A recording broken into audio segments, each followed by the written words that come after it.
ओम श्री हरि विष्णु नमः। ओम तत्पुरुषाय विद्महे सुवर्णपक्षाय धीमहि तन्नो गरुड़ः प्रचोदयात्। अर्थात हे महान प्राणी गरुड़ देव, मैं आपको प्रणाम करता हूँ। हे अद्भुत एवं सुनहरे पंखों वाले पक्षीराज, मुझे अपना आशीर्वाद प्रदान करने की कृपा करें, जिससे मुझे सद्बुद्धि की प्राप्ति हो सके। अत्यंत बुद्धिमान तथा दूरदृष्टि वाले गरुड़ जी महाराज भगवान श्री हरि विष्णु के वाहन हैं। इनको सभी पक्षियों का राजा और धर्म का रक्षक माना जाता है। इनकी प्रतिमा देखने में बांस और मनुष्य शरीर के मिश्रण की भांति प्रतीत होती है। आप सभी दर्शकों का हमारे YouTube चैनल डिजिटल महात्मा पर हार्दिक अभिनंदन और स्वागत है।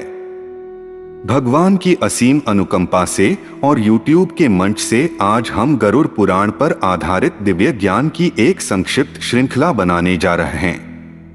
यह विषय इतना विस्तृत और जानकारी देने वाला है कि इस पर अनेकों धर्म के मर्मज्ञ लोगों और प्रचारकों ने अपने अपने माध्यम से जानकारी देने का अति प्रशंसनीय कार्य किया है।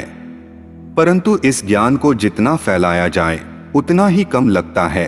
इसी हेतु को ध्यान में रखते हुए हम भी भगवान श्री हरि विष्णु जी द्वारा पक्षीराज गरुड़ जी महाराज को दिए गए दिव्य ज्ञान को जन जन तक पहुंचाने का प्रयास कर रहे हैं।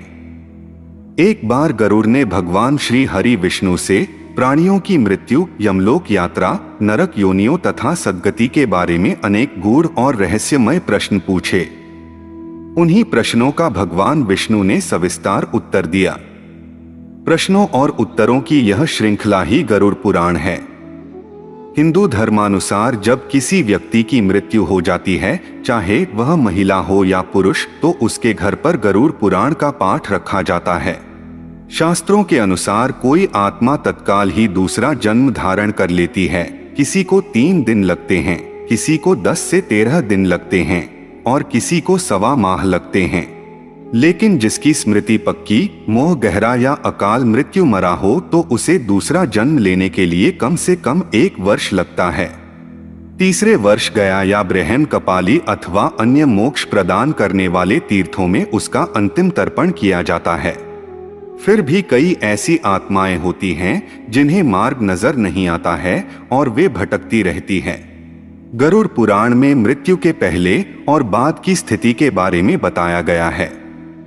इसीलिए यह पुराण मृतक और शोक संतप्त लोगों को सुनाया जाता है, क्योंकि मृत्यु के बाद दिवंगत आत्मा 13 दिनों तक अपने परिजनों के बीच ही रहती है। इस दौरान गरुड़ पुराण का पाठ सुनने से मृतक स्वर्ग, नरक गति, सद्गति, अधोगति, दुर्गति आदि कई तरह की गतियों के बारे में जान लेता है। आगे की यात्रा में उसे किन किन बातों का सामना करना पड़ेगा, कौन से लोक में उसका गमन हो सकता है, यह सभी वह गरुड़ पुराण सुनकर जान लेता है। जब मृत्यु के उपरांत घर में गरुड़ पुराण का पाठ होता है तो इस बहाने मृतक के परिजन यह जान लेते हैं कि बुराई क्या है और सद्गति किस तरह के कर्मों से मिलती है, ताकि मृतक और उसके परिजन दोनों ही यह भली भांति जान लें कि उच्च लोक की यात्रा करने के लिए कौन से कर्म करने चाहिए। गरुड़ पुराण हमें सत्कर्म के लिए प्रेरित करता है। सत्कर्म और सुमति से ही सद्गति और मुक्ति मिलती है।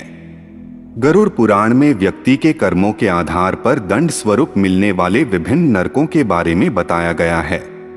गरुड़ पुराण के अनुसार कौन से कर्म व्यक्ति को सद्गति की ओर ले जाते हैं, इस बात का उत्तर भगवान विष्णु ने दिया है।